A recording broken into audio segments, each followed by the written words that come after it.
Guys welcome to my YouTube channel. मैं लेके आपके लिए दिया और बातें। हम एपिसोड की शुरुआत कबाड़ खाने में शराब की पेटियां मिलने से होती है। वह उस आदमी से पूछती है कि वैसे क्यों कर रहा है और किसके कहने पर कर रहा है। वो उससे झूठ ना बोलने के लिए कहती। शख्स माफ़ी मांगता है और कहता है कि इसमें मेरी कोई गलती नहीं है, इस शराब का इस्तेमाल चुनाव में किया जाना है। उनका कहना है कि मैंने पुरोहित के कहने पर ऐसा किया। उनका कहना है कि पुरोहित एक शक्तिशाली व्यक्ति और वह यह स्वीकार नहीं करेंगे कि उन्होंने ऐसा किया। वह आदमी कहता है कि मैंने इसे कुछ पैसे पाने के लिए यहाँ रखा है, कृपया मुझे माफ़ कर दें। उनका कहना है कि हमें शराब को कब्जे में लेना होगा। संध्या कहती है कोई ज़रूरत नहीं है, शराब को जला दो। वह कहते हैं ठीक है, हम इसे जला देंगे। संध्या कहती है कि आपने गलती की है, इस बार मैं आपको माफ़ कर रही हूँ, लेकिन एक शर्त पर कि आप दोबारा ऐसा नहीं करेंगे, अगली बार आपको सजा मिलेगी। संध्या वहां से चली गई। कविता अनु से कहती है कि उसका काम पूरा हो गया है। संध्या सोचती कि वह एक अच्छी राजनीतिज्ञ है, लेकिन वह नहीं जानती कि शराब मुझ तक पहुंचेगी और मैं इसका इस्तेमाल चुनाव जीतने के लिए करूंगा। यह हमारे लिए लाभदायक है। संध्या और भाभो मुर्ग हैं। भाभो को लगता है कि मैंने संध्या को पुष्कर में पोस्टिंग दिलवाई, लेकिन मैंने ऐसा नहीं किया। वह हंसती है। वह कहती है कि पुलिस वही करेगी जो मैं उनसे कहूंगी। जब मुझे वह शराब मिलेगी तो आज मजा आएगा और संध्या को परेशानी होगी। दिलीप छवि से मिलने आता है और सभी का अभिवादन करता है। संध्या उससे मिलती है और खुश होती है।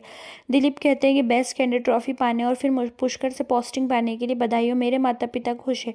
छवि कहती है कि तैयार हो जाओ क्योंकि हम सभी खाना खाने के लिए होटल जा रहे हैं और यह दावत सूरज की ओर से। मीनाक्षी कहती है कि हम संध्या की कार में जाएंगे, बाबा सभी यही कहते हैं। संध्या ने मोहित से आवेदन के बारे में पूछा। मोहित कहते हैं हाँ, मैंने आवेदन किया है, उन्होंने कहा कि वे जल्द ही कार्रवाई करेंगे। बाबू ने सभी को जल्द से तैयार होने के लिए कहा। बाबू कहती है कि हम यहाँ कुछ खाना खाएंगे क्योंकि होटल का खाना महंगा होगा। बाबा से कहते हैं कि चिंता मत करो, मैं सब कुछ मैनेज कर लूंगा। हर कोई मुस्कुराता है। संध्या अपने कमरे में तैयार हो जाती है। सूरज उसके पास आता है और वह कहती है चलो चलते हैं। वह उससे यह बताने के लिए कहती है कि वह कैसी दिख रही है। वह कहता है तुम बहुत जिद्दी हो। वह कहता है कि तुम बहुत सुंदर लग रही हो। वह उसकी टांग खींचती है और नाराज हो जाती है। वो कहती है तुम्हारा मतलब है कि कविता मुझसे बेहतर है।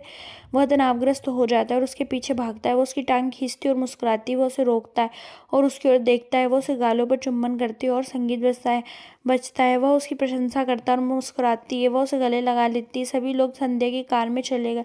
बाबू को संध्या के पर्स में एक बंदूक मिलती। बाबू कहती है कि आप परिवार के साथ ये सब लाने की क्या जरूरत थी। वे होटल पहुंचते हैं और उन्हें कोई टेबल मुफ्त नहीं मिलती। मीनाक्षी कहती कि वह हम वहाँ कहाँ बैठेंगे, क्या हम खड़े होकर खाएंगे। वह संध्या कहती नहीं, हम देखेंगे। वहाँ मोहित का दोस्त राहुल उससे मिलता है। वह पूछता है कि इतने दिन कहाँ हो, कम से कम फ़ोन तो करो, क्या कर रहे हो आजकल। मोहित कहता है कि बैंक की नौकरी है। वह परेशान हो जाता है। उसका दोस्त कहता है लेकिन तुम। मोहित उसे कहते हुए रोक दिया और कहा कि हम कल फ़ोन पर बात कर लेंगे। सूरज मैनेजर से बात करता है और एक मुफ्त टेबल लेता है। केतन ने कविता को फ़ोन किया और उसे आकर शराब की पेटियां ले जाने के लिए कहा। फिर समाप्त होता आने वाले एपिसोड में संध्या केतन पर नजर रखती है और कहती है कि मैंने इस सब के पीछे असली अपराधी तक पहुंचने के लिए ऐसा किया। एपिसोड समाप्त होता आने वाले एपिसोड की अपडेट जानने के लिए आप हमारे चैनल को लाइक एंड सब्सक्राइब कीजिएगा। इस